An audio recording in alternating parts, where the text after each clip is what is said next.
Very good. Excellent. I have to congratulate you for playing such a fiendishly difficult piece. This is, most people don't realize how difficult to play this series, right? So I think that you have so many good elements.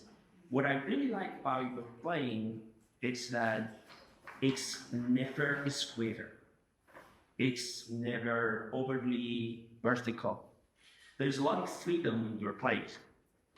Perhaps that is also my concern. So it's written in a way that allows itself for a lot of freedom. Even Granados himself writes a lot. Rubato, Charando, and it's constantly, it's almost every bar, right?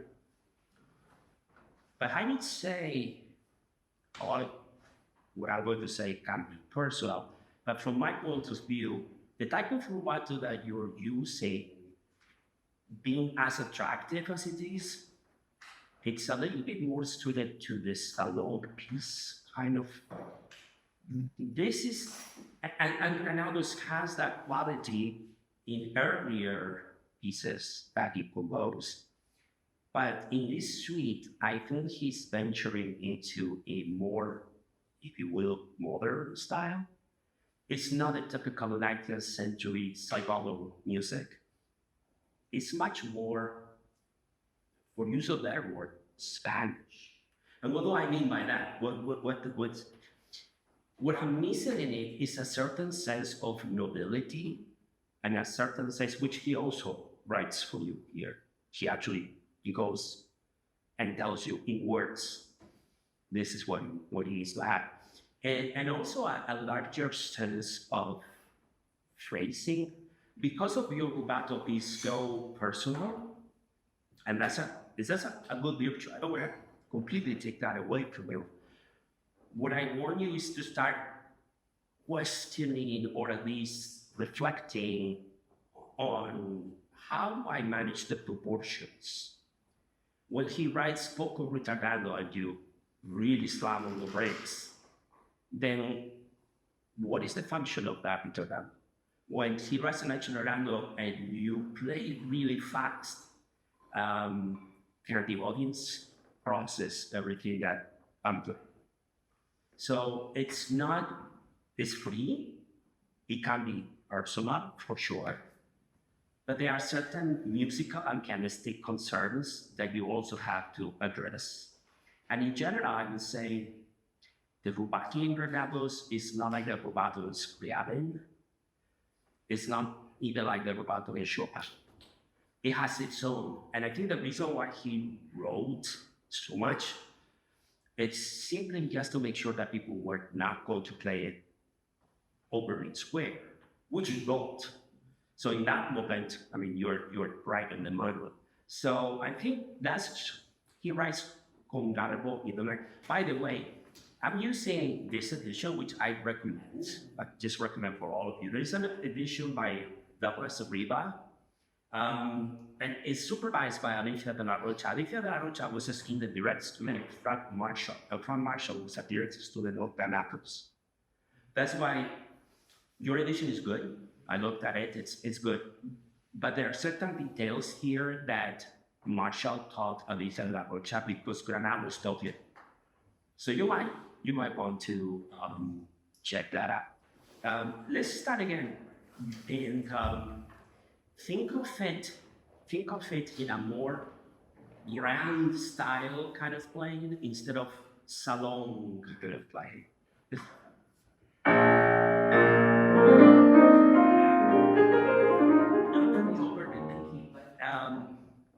I don't think it works to play legato. I think it has a better sonority if you go.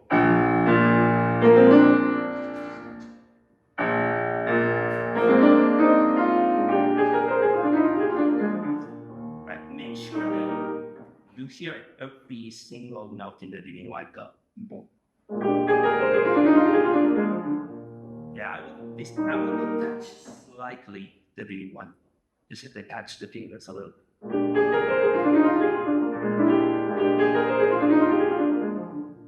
Yeah, but still.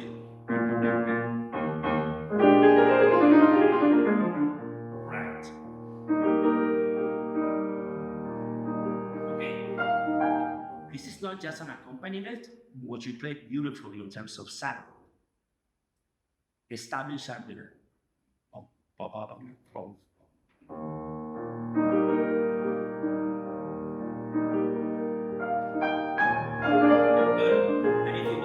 if it was an altar, that would be perfect. But I think this, he writes all this, the new words, right? So it's not. It has a certain seriousness to it almost. It has a certain projection right away. It's not that I'm starting from nothing. No.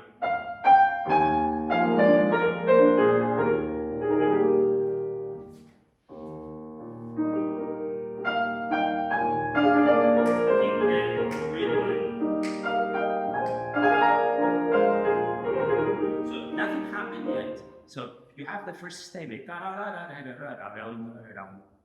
Now he gives variation. Then you see when you can be a little bit more capricious with the timing. The very first statement of the theme, which is a very important theme through the entire suite. Quite steady, quite stately. I would in a big concert halls.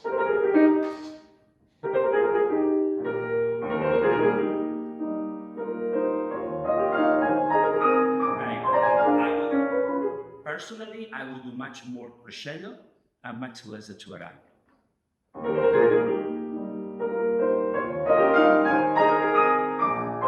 Think about broadening it. Right? I feel that your left hand is trying to be too quickly. It's more elegant.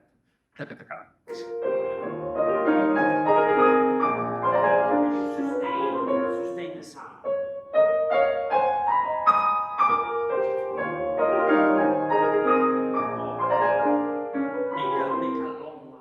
You come in this moment, and then you make it over once.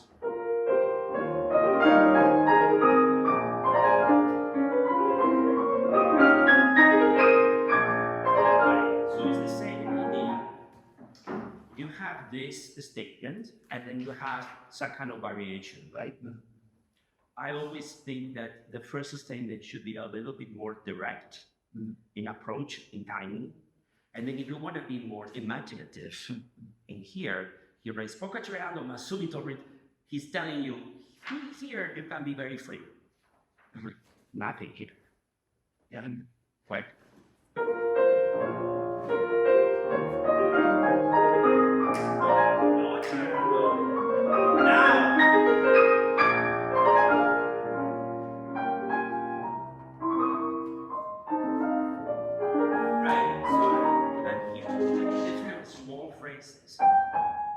That's one, and then you start again. Then you disappear. How about alone?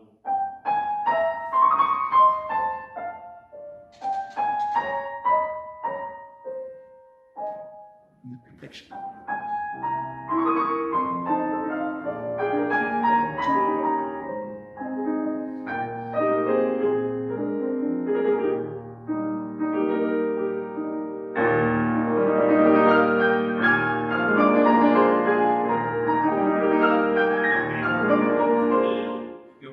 Is a little bit off.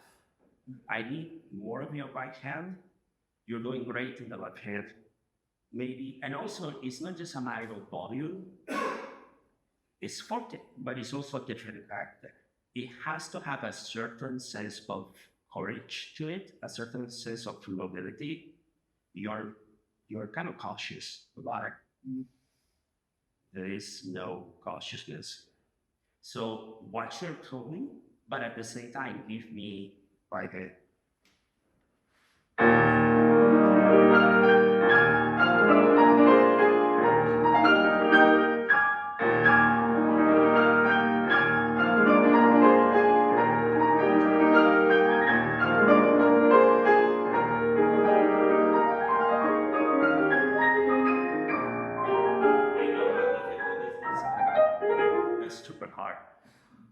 But can you keep your ear here?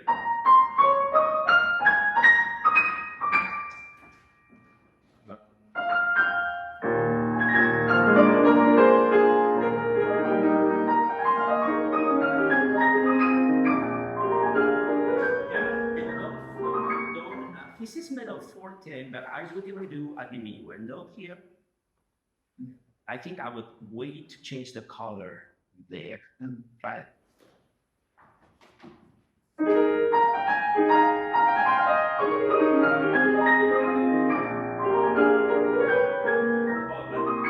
You know, my server is really phrase that.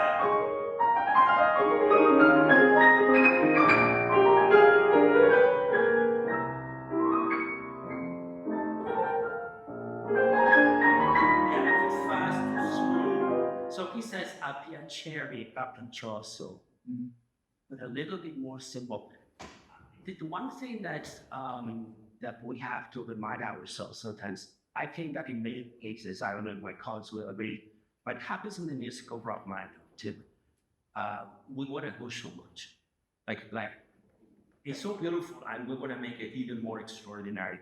But by trying to do too much, sometimes we shoot ourselves on the foot.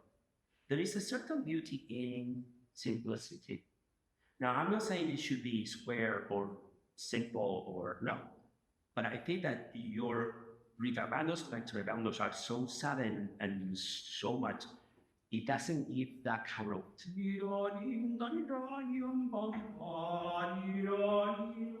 Let it float a little bit more. Don't push it so much. Try.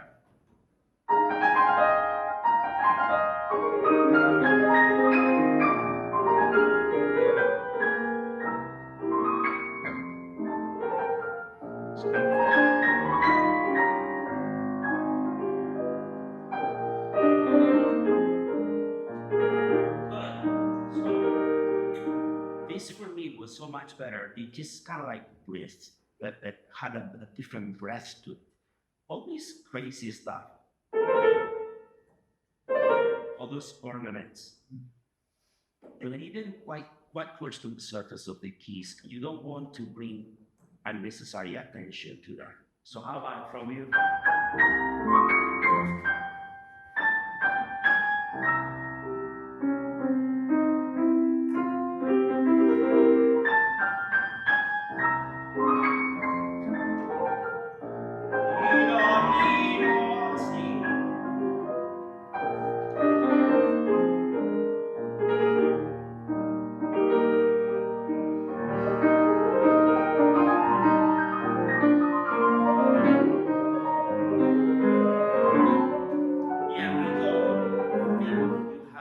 Character here. I think that this is a little bit more incisive. This says poco più animato, which of course is hard because it's so difficult to play. Poco più animato, in this case, I think the animato is almost like from the Latin anima per spirit. You have to put more spirit into this. I think that you're playing a little bit nonchalant. I don't think this is it.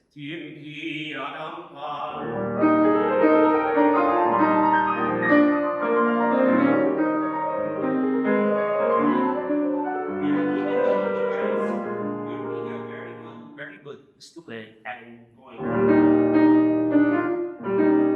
right, but then here,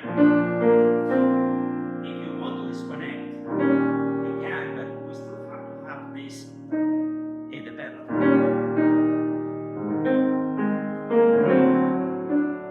You can open because you're missing that, right? So don't be so afraid of holding the pedal a little bit longer.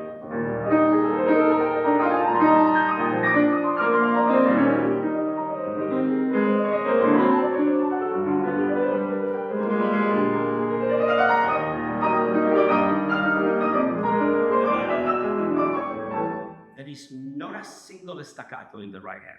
Okay.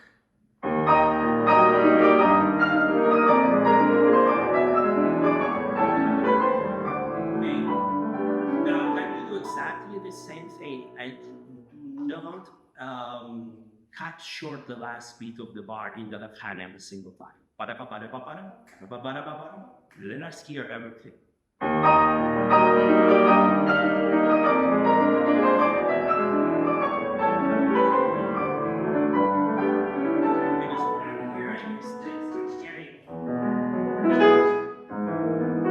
exaggerating, you don't do that, but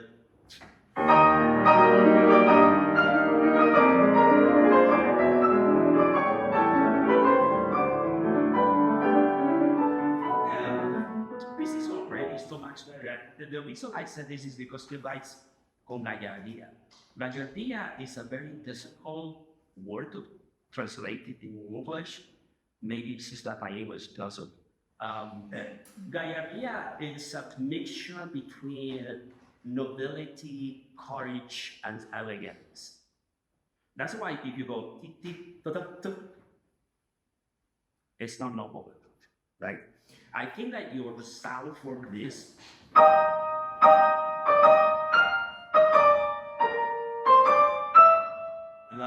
what you're doing is you're squashing your own sound by letting the middle part of the hand come down too much.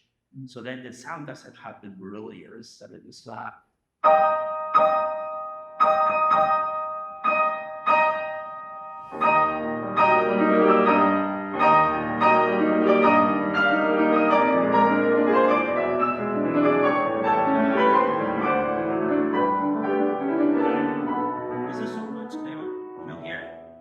It's almost like, imagine that you have like a ball of earthlish crackling with electricity, like an orb of energy underneath your hand. And then you're playing your chords and you're using that track.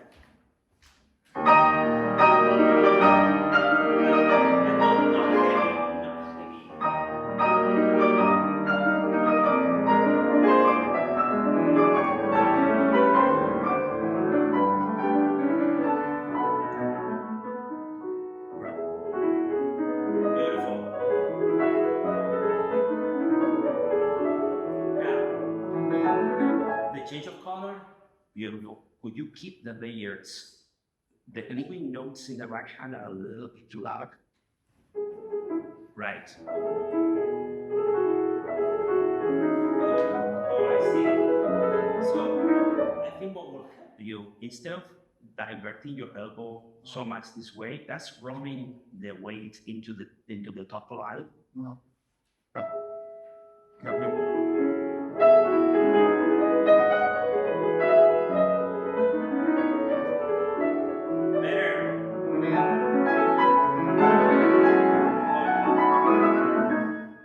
So you're going to have to recruit the help of your left hand and the inner notes because he does write crescendo. So we're going from this to this phrases, right? So if you don't help with the harmonies and with the left hand, well, it's not going to happen. So.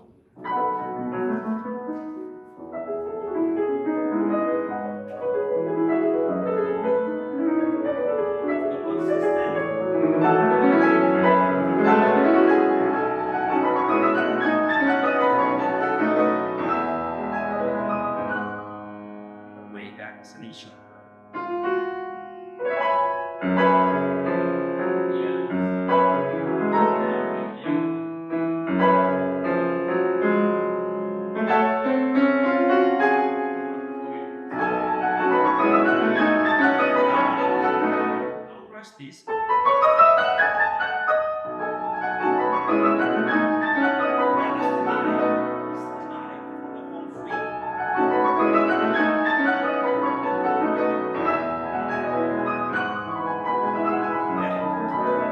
Very good. You keep rushing the last beat. I know you have to go back, it's super hard. Believe me, I understand how difficult this is. Resist that temptation. Just simply think this part of your forearm, doing the traveling, don't think at all. And then look where you're going so that you don't panic to know where you're going. Because otherwise you're gonna do this over big move to get to the next.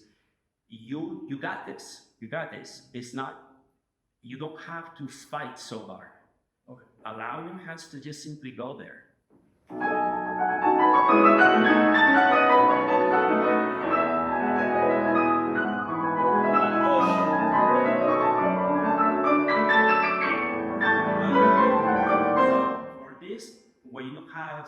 the octaves here,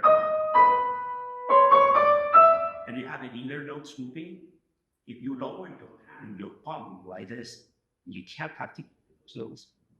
So keep your wrist up. The wrist, not the elbow.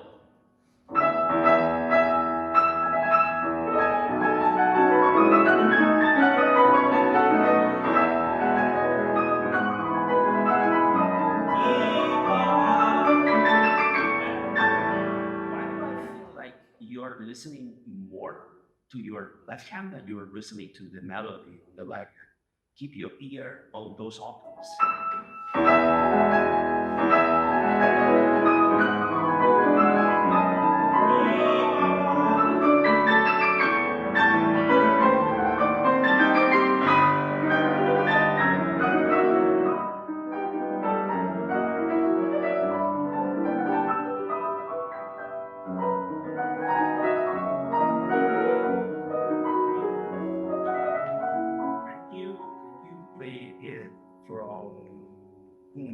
We play pro here. It's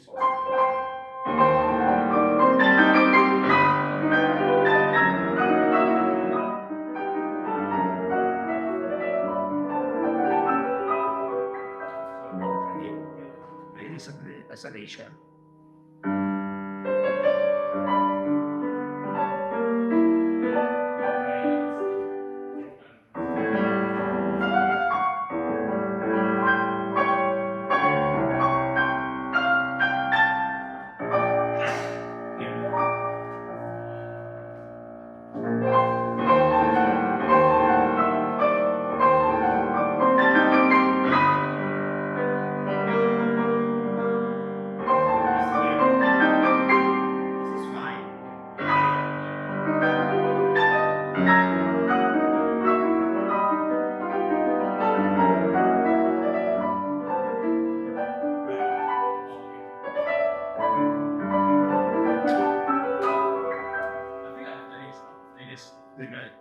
Yeah, it was just, I just heard like a natural a couple of times.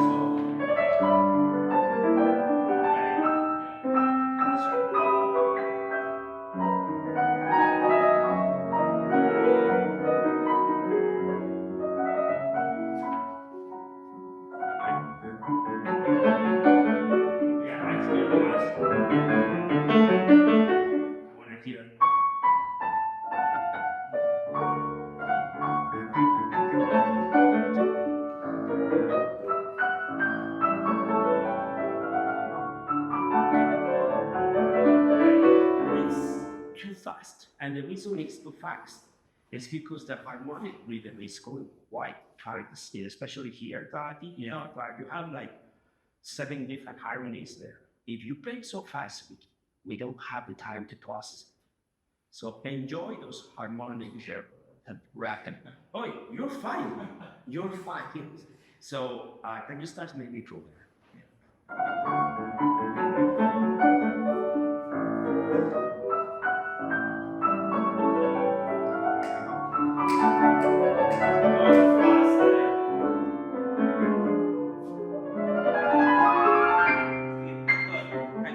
Crescendo, and then don't give me a staccato here, but simply follow through. Yeah,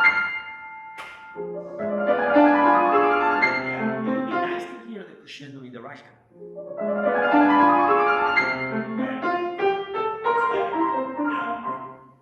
Don't play this overly dry or too cute.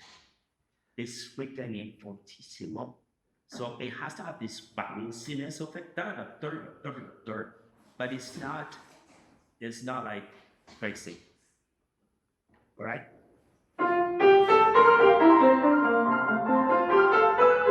Thinking about a bouncing ball.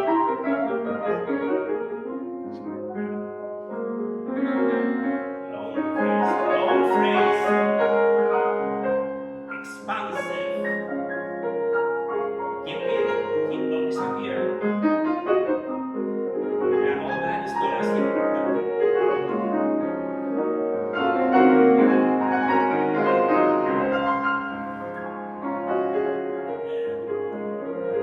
The inner layers precedence over the upper line.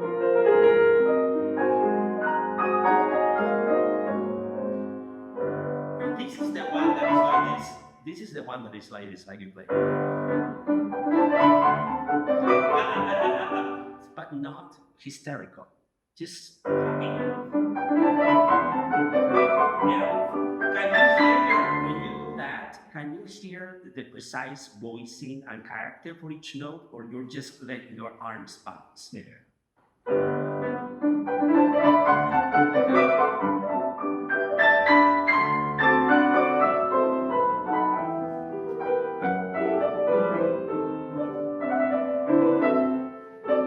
No, that's not staccato or accented. The melody is right here now. That's the color. Correct. Okay, I don't have more time. Okay. Just give you a couple of general ideas. It's not about overtly crazy rubato. The rubato has to have some kind of sense to it. Follow very carefully what the music says and think about nobility, not crazy, noble, very stately. Think about longer phrases. Don't allow layers that are secondary to distract us. As beautiful as they can be, as nice as they can be, they should not distract us from that which is primary. And realize that this music is not salon music. It's a very large sheet. So it has this more modern style of writing. It's not El Salon Mazurka. So tune your timings according to the fact that it's a larger piece. It's not a picture. Okay? Great. Good job. Good job.